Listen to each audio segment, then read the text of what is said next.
Algae यानी कि शैवाल। तौर पर हम सभी लोगों ने एल्गी के बारे में, काई के बारे में तो पढ़ा ही होगा। अब हम बात करते हैं काई होता क्या है, एल्गी होता क्या है। फर्स्ट पार्ट में हम लोगों ने एल्गी के बारे में आपको फुल डिटेल्स के पढ़ाया था। सेकंड पार्ट में हम लोग बात करेंगे यहाँ पर थैलस के बारे में, एल्गी के थैलस।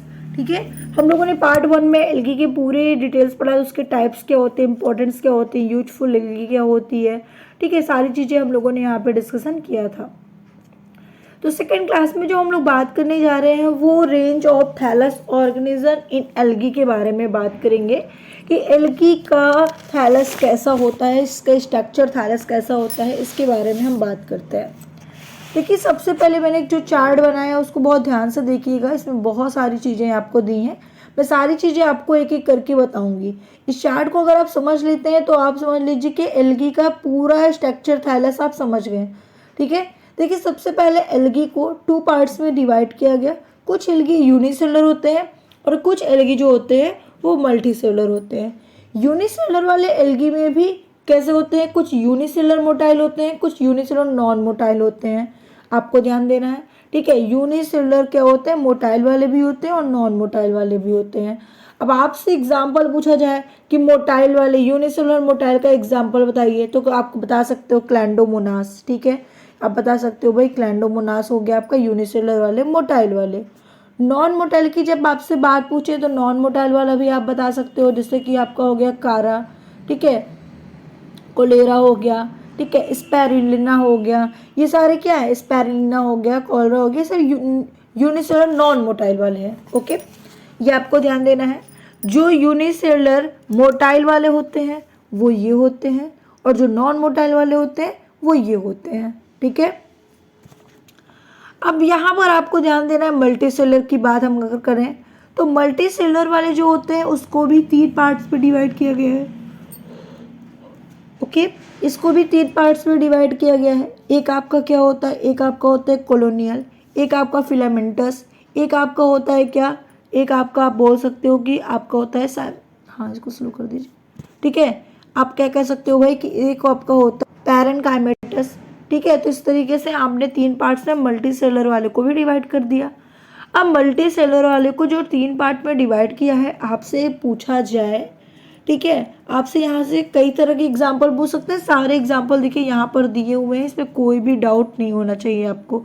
ठीक है, जिस तरीके का एग्जाम्पल आपसे पूछा जाएगा, आपसे अगर इसका एग्जाम्पल पूछे तो बता सकते हैं। ठीक है, आपसे पूछा जाए कोलोनियल वाले के इसको भी 2 पार्ट्स में डिवाइड किया गया है। एक होता है आपका क्या, सोनेबियल, एक होता है अरेजेंटेड फॉर्म।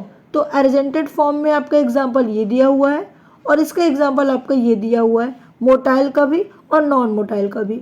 ठीक है, बात क्लियर हो गई, तो ये आप बता दोगे। ठीक है, फिर इसी तरीके से फिलामेंटस की जब बात हम लोग करते हैं तो फिलामेंटस भी अनब्रांच और ब्रांच में डिवाइड है। तो भाई अनब्रांच और ब्रांच में जो डिवाइडेड हैं इनका भी एग्जाम्पल पूछा जाएगा। अनब्रांच जैसे कि आप बोल सकते हैं यूलोथ्रिक्स। ठीक है, अनब्रांच वाला आपका हो गया यूलोथ्रिक्स, ये देखिए। ठीक है, आप बता सकते हो स्पाइरोगायरा, तो भाई बिल्कुल आप बता सकते हो स्पाइरोगायरा, नॉस्टॉक, ये सारे जितने भी एल्गी होते हैं वो अनब्रांच वाले होते हैं, इसमें कोई भी ब्रांचेस नहीं होती है। अब ब्रांच वाले की जब बात करते हैं तो ब्रांच वाले को भी 3 पार्ट्स में डिवाइड किया गया है। ओके, ब्रांच वाले को भी 3 पार्ट्स में डिवाइड किया गया है और इसका भी एग्जाम्पल कुछ इस तरीके से पूछा गया है। ठीक है, तो इस तरीके से आपको बताना है। अच्छा, एक चीज़ आपको और ध्यान देना है, जो वॉलवॉक्स होता है, वॉलवॉक्स एल्गी जो होता है उसे हम एक नाम से जानते हैं। किस नाम से जानते हैं, रोलिंग एल्गी के नाम से जानते हैं। आपसे पूछा जाए कि रोलिंग एल्गी किसे कहते हैं तो आपको बताना है वॉलवॉक्स को हम लोग रोलिंग एल्गी कहते हैं। ठीक है, तो भाई ब्रांच वाले को भी 3 पार्ट में आपने डिवाइड किया, इसके भी एग्जाम्पल आपके दिए हुए हैं। ठीक है, आपसे एग्जाम्पल से ही क्वेश्चन पूछा जाता है तो आप बता सकते हो। ठीक है, एक चीज़ और ध्यान देना है, जो आपका पैरेकाइमेटस वाली एल्गी होती है ना, मल्टी सेलुलर का जो पैरेकाइमेटस को आपने डिवाइड किया है, इसका मतलब क्या होता है, आपसे पूछा जाए, ये आपको पता होना चाहिए। तो इसका मतलब होता है कि ज्वाइंट एल्गी। ठीक है, इसका मतलब होता है ज्वाइंट एल्गी। इसके एग्जाम्पल की जब बात करो जैसे कारा, ब्राउन एल्गी। ठीक है, अगर ब्राउन एल्गी की बात करें तो ब्राउन एल्गी के बॉडी में root like, leaf like, stem like structure, ये सारी चीज़ें क्या होती हैं, प्रेजेंट होती हैं। ठीक है, जो मल्टी सेलर वाले पैरेंकाइमेटस होते हैं उनकी मैं बात कर रही हूँ। ठीक है, तो उसमें root like, leaf like, stem like structure होते हैं। ठीक है, रूट लाइक को हम होल्ड फास्ट कहते हैं, जो रूट लाइक होता है ना उसे होल्ड फास्ट कहते हैं। लीफ लाइक को फ्रंट फास्ट कहते हैं, स्टेम लाइक को स्ट्रिप कहते हैं। तो इस तरीके से अलग अलग आपको बताया गया है यहाँ पर। ठीक है, तो जिसकी बॉडी में रूट, लीफ, स्टेम में डिफरेंट नहीं होगा उसकी बॉडी को हम लोग फ्रेगमेंटेशन कहते हैं। अब आपको बात क्लियर हो गई होगी। ठीक है, यहाँ पर मैं बताना चाहती हूँ आपको कि जिसकी बॉडी में लीफ, स्टेम, रूट में डिफरेंट नहीं होगा उसकी बॉडी में फ्रेगमेंटेशन होगा।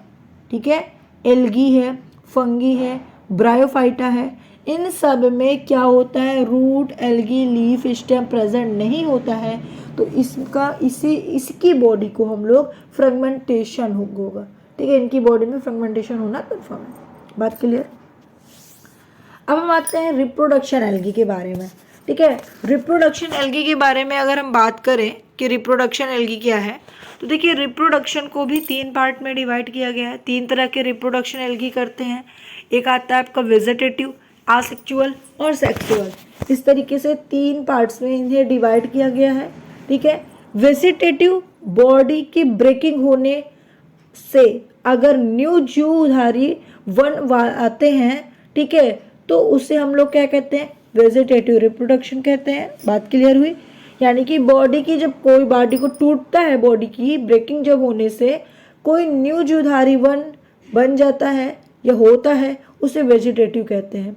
ठीक है, अब आसेक्सुअल की बात करें, आसेक्सुअल रिप्रोडक्शन जो स्पोर से होता है उसे आसेक्सुअल कहते हैं। सेक्सुअल की बात करें, जो स्पोर रिप्रोडक्शन और गैमेट से होता है उसे हम लोग सेक्सुअल रिप्रोडक्शन कहते हैं। इतनी बात क्लियर हो चुकी है आप लोगों को। ठीक है, अब देखिए वेजिटेटिव, अब हम बात करते हैं यहाँ पे आसेक्सुअल और वेजिटेटिव और सेक्सुअल के बारे में थोड़ी सी जानकारी ले लेंगे। तो देखिए इसमें भी अलग अलग आपसे पूछे जाते हैं। जैसे कि किसी एल्गी का नाम दे दिया और आपसे पूछा जाएगा कि ये कौन सा रिप्रोडक्शन करते हैं, किस रिप्रोडक्शन के कारण हुए हैं, किस रिप्रोडक्शन से होते हैं, तो ये आपसे पूछा जा सकता है।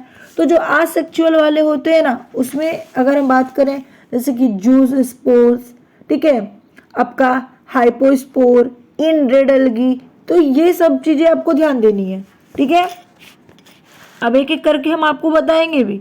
ठीक है, कैसे आपको याद करना है। जैसे कि देखिए आसेक्सुअल की जब बात आती है तो आसेक्सुअल को भी कई पार्ट्स में, यानी कि हम 6 तरीके से बात करेंगे, 1 2 3 4 5 6। ठीक है, अब इसमें समझना क्या है, आसेक्सुअल वाले जो रिप्रोडक्शन होंगे वो जो स्पोर्स होंगे, जैसे कि जो स्पोर्स वाले जो मोटाइल स्पोर होते हैं। ठीक है, जो मोटाइल स्पोर होते हैं, जो क्वांट्री फ्लैजेलेटस होते हैं, यानी कि उनके में क्वांटिटी फ्लैजेलेटस होते हैं। ठीक है, जो इसमें 4 फ्लैजेला होते हैं। ठीक है, तो वो जो स्पोर्स होंगे। अब हम यहीं पे बात करते हैं सेकेंड वाले की। ठीक है, ये थर्ड वाले की ले लो तो एप्लोनोस्पोर। ठीक है, एप्लोनोस्पोर की जब बात करते हैं ये नॉन मोटाइल होते हैं। ठीक है, देन वेल्ड होते हैं, जैसे कि यूट्रोलिक्स हो गया आपका, कॉलरा हो गया आपका, ठीक है, क्लाइंडोमोनास हो गया आपका, ये एक एग्जाम्पल हो गया। थर्ड हम बात कर रहे हैं यहाँ पर किसकी, हाइप्नोस्पोर की। तो हाइप्नोस्पोर की जब बात आती है ये नॉन मोटाइल होते हैं, थिक वॉल्ड होते हैं, इसकी जो वॉल होती है वो थिक होती है, लेकिन एप्नोट की थिक वॉल नहीं होती, थिन होती है। और हाइप्नोस्पोर की बात करें तो इसकी वॉल जो होती है वो थिक वॉल्ड होती है। ठीक है, थिक वॉल होती है। इसका एग्जाम्पल की बात करें तो आपका हो गया जैसे कि क्या, यूट्रोइक्स। ठीक है, आपका क्या हो गया भाई, इसका एग्जाम्पल आप लोग देख लीजिए, ये हो गया आपका। अब हम नेक्स्ट अगर बात करें तो इन रेड एल्गी की बात करते हैं, या यहाँ पर इन रेड एल्गी नहीं दिया है तो आप बात करो टेट्रास्पोर की। तो टेट्रास्पोर वाले भी जो होते हैं वो कैसे होते हैं भाई, आपको ही बताना है। टेट्रास्पोर वाली एल्गी जैसे कि कॉलेरा, ठीक है, ये टेट्रास्पोर का हो गया, सॉरी जैसे कि आपका हो गया इसको से रोडोफाइसी। ठीक है, रोडोफाइसीनाइड हो गया आपका, सम रोडोफाइसी आपका हो गया। ये आपका हो गया टेट्रास्पोर वाले। तो इस तरीके से अलग अलग हो गए।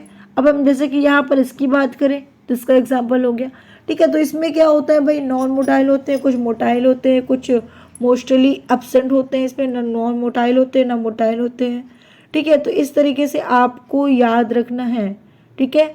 अब जैसे कि जो इनरेड एल्गी होता है जो मोस्टली एब्सेंट होता है, ये 4 टाइप्स के एसेक्सुअल स्पोर होते हैं, इसमें अलग अलग पार्ट्स होते हैं, ठीक है। जैसे कि टेस्ट स्पोर जो मैंने आपको यहाँ पे बताया, इसी में मैंने बता दिया, टेस्ट स्पोर हो गया, ठीक है, मून स्पोर हो गया, ठीक है, कारपोस्ट स्पोर हो गया। तो ये सारी चीज़ें जो होती हैं, ठीक है, इसमें मैंने ऐसे ही आपको एक बता दिया सारा इसमें। तो ऐसे एग्जाम्पल आपसे यहाँ पे पूछे जा सकते हैं, ठीक है। तो इसमें कोई डाउट नहीं होनी चाहिए आप लोगों को। इसी तरीके का आपका सेक्चुअल और विजिटेटिव वाले भी हैं, ठीक है। सेक्चुअल की बात अगर करो तो ये देख लो आप लोग, आपके सामने है सेक्चुअल रिप्रोडक्शन का भी, ओके। तो इस तरीके से आपको पूरा बताना है सेक्सुअल रिप्रोडक्शन के बारे में भी। अब जब हम लोग सेक्सुअल रिप्रोडक्शन की बात करते हैं तो आपको बहुत सारी चीज़ों का ध्यान देना है। देखिए, सेक्सुअल रिप्रोडक्शन में अगर हम बात करें तो इसमें भी आपको ध्यान देना है, 3 पार्ट्स को पढ़ना है। पहला आपका हो गया आइसोगैमी, दूसरा आपका हो गया एनसोगैमी, तीसरा आपका हो गया ओमोमी, ठीक है। अब इन तीनों के बारे में पढ़ना है, ठीक है। कैसे पढ़ोगे ध्यान से समझिएगा। आइसोगैमी की जब हम बात करते हैं, आइसोगैमी जिसमें मेल और फीमेल गैमेट मॉर्फोलॉजिकली बाहर से समान होते हैं, ठीक है, सिमिलर बट फिजियोलॉजिकल डिफरेंट, जिसमें मेल फीमेल दोनों ही मोटाइल हों लेकिन मॉर्फोलॉजिकली सेम होते हैं, उसे आइसोगैमी कहते हैं। एकदम डाउट क्लियर हो चुका होगा सबका, बात क्लियर। जैसे कि हम बात करें इसमें आइसोगैमी में भी 2 तरह के होते हैं, मोटाइल नॉन मोटाइल वाले भी, ठीक है। मोटाइल आपका हो गया, नॉन मोटाइल हो गया। नॉन मोटाइल स्पाइरोगायरा, ठीक है, मोटाइल यूरोथ्रोथिक्स, ठीक है। ये आपका एग्जाम्पल मैंने बता दिया। अब आप बात करते हैं हम यहाँ पर किसके बारे में, एंसोगैमी के बारे में। इनमें दोनों मोटाइल होते हैं लेकिन मेल बड़ा होता है और फीमेल छोटा होता है, जिसमें मार्फोलॉजिकली अलग होते हैं, ठीक है। मार्फोलॉजिकली जो होते हैं वो अलग होते हैं। इसका एग्जाम्पल आप ये ले लीजिए, ओके। थर्ड आप होते हैं क्या, थर्ड आते ओगैमी। इसकी बात करें, इसमें मेल जो होता है वो स्मॉल होता है, स्मॉल मोटाइल, और फीमेल लार्ज नॉन मोटाइल होता है। ध्यान समझिएगा, इसमें स्मॉल मोटाइल फीमेल और लार्ज मोटाइल आपका कौन सा होता है, सॉरी, इसमें जो मेल होता है वो स्मॉल होता है, स्मॉल मोटाइल होता है, और जो फीमेल होता है वो लार्ज नॉन मोटाइल होता है, जैसे कि वॉलवॉक्स, कारा, ठीक है। ये सारे जितने भी होते हैं ये सारे किस में आते हैं, आपका ओगैमी में आते हैं। डाउट क्लियर हो गया। ये हुआ आपका सेक्सुअल रिप्रोडक्शन, ठीक है। तो सेक्सुअल रिप्रोडक्शन भी आपको समझ में आ चुका होगा। एक आपको होता है प्लैनोगैमेट्स, याद रखिएगा। प्लैनोगैमेट्स की जब बात आती है ना, तो जो फ्लैजेला मिलकर गैमेट्स बनाए उसे हम प्लैनोगैमेट्स कहते हैं, जैसे कि काइंडोमोनास, ठीक है।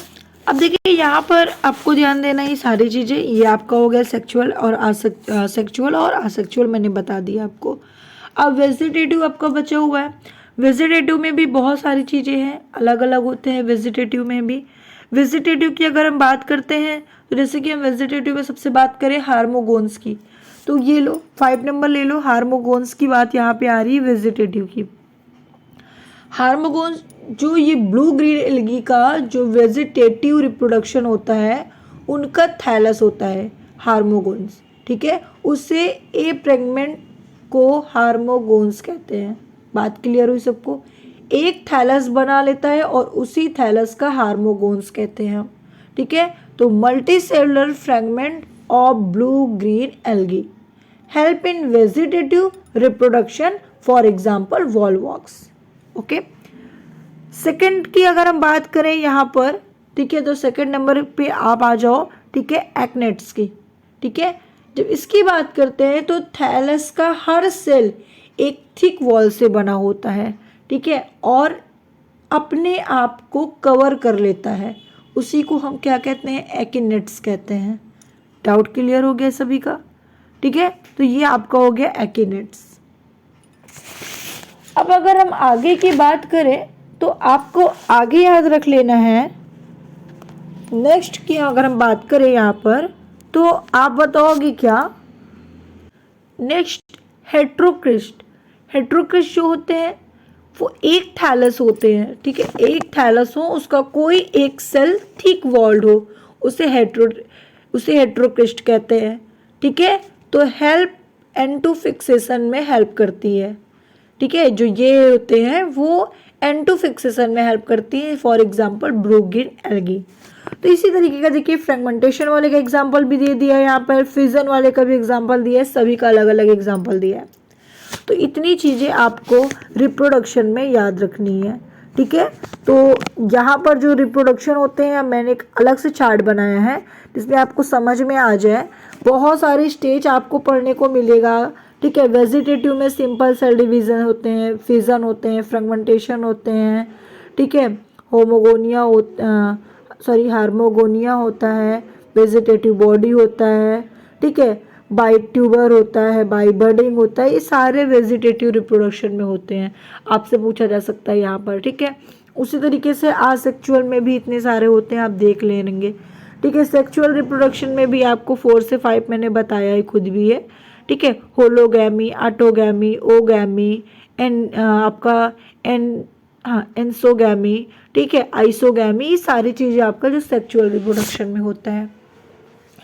अब हम कुछ बात करेंगे आगे some special point of algae के बारे में, जो हम लोग नेक्स्ट क्लास में बात करेंगे, वो भी आपके लिए बहुत ही ज़्यादा इम्पॉर्टेंट है, जो हम लोग स्पेशल पॉइंट पे बात करेंगे एल्गी के बारे में। ठीक है, क्योंकि वेरी वेरी इंपॉर्टेंट है। जैसे कि क्वेश्चन आपसे पूछा जा सकता है यहाँ पर क्या कि लीफली एल्गी किसे कहते हैं, तो आपको बताना है कि ब्राउन एल्गी को। ठीक है, kelp are brown algae, leafy algae. ठीक है, यानी कि जो ब्राउन एल्गी होता है उसे हम लोग लीफली एल्गी भी कहते हैं।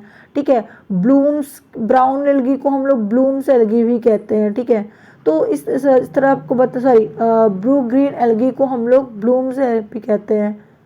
हाँ, ठीक है, तो जो आपका एल्गी ब्लूम्स होता है caused by blue green algae, for example nostoc, ठीक है, माइक्रो क्रेसिसिस, ये सारी चीज़ें होती हैं ब्लू ग्रीन एल्गी वाले। ठीक है, उसके बाद इसी तरीके का आपको अलग अलग क्वेश्चन यहाँ से पूछा जाता है। ठीक है, जैसे कि आपको मैंने बताया था एक एल्गी के बारे में जो आपका स्लूथ बियर के ऊपर होता है, एनिमल्स के ऊपर होता है, उसे हम कौन सी एल्गी कहते हैं, तो ट्राइकोफाइलस कहते हैं उसे। ठीक है, ट्राइकोफाइलस को हम क्या कहते हैं भाई, ये ऐसे एल्गी है जो एनिमल्स के ऊपर पाए जाते हैं।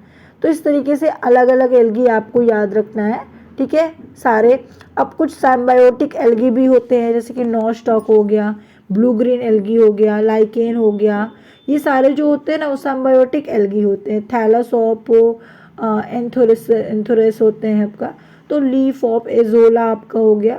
तो ये सारी चीज़ें जो होती हैं वो कैसे होती है, सिम्बायोटिक एल्गी होती है। तो बहुत सारे सिम्बायोटिक एल्गी है जो मैं आपको बाद में बताऊंगी। तो नेक्स्ट क्लास में जो हम लोग बेसिक कुछ चीज़ें पढ़ेंगे वो यही पढ़ेंगे some special point of algae के बारे में। ठीक है, वेरी इंपॉर्टेंट है, आपको जानकर बहुत ही अच्छा लगेगा। अगर आप टीजीटी पीजीटी के स्टूडेंट हैं तो ये समझ लीजिए कि आपके लिए बहुत ही ज़्यादा इम्पॉर्टेंट है, क्योंकि मैं आपको जो बताने जा रही हूँ ना ये बहुत ही ज़्यादा इम्पॉर्टेंट है। और मैं आपको एक चार्ट लेकर आऊँगी जिसमें आपको सारी चीज़ें बताऊँगी, कॉमन नेम क्या होते हैं, कौन कौन से एल्गी के बारे में, कुछ एल्गी के बारे में, और उसका सेल वॉल कैसा होता है, ये सारी चीज़ें आपको चार्ट के थ्रू बताऊंगी, जिसमें आपको समझ में भी आएगा और इंटरेस्टेड लगेगा आपको पढ़ने में भी। ठीक है, तो वीडियो कैसी लगी हमें कमेंट करके ज़रूर बताइएगा। नेक्स्ट क्लास हम आपके लिए जल्दी लाएंगे जिसमें हम लोग सम इम्पोर्टेंस ऑफ एल्गी के बारे में अध्ययन करेंगे।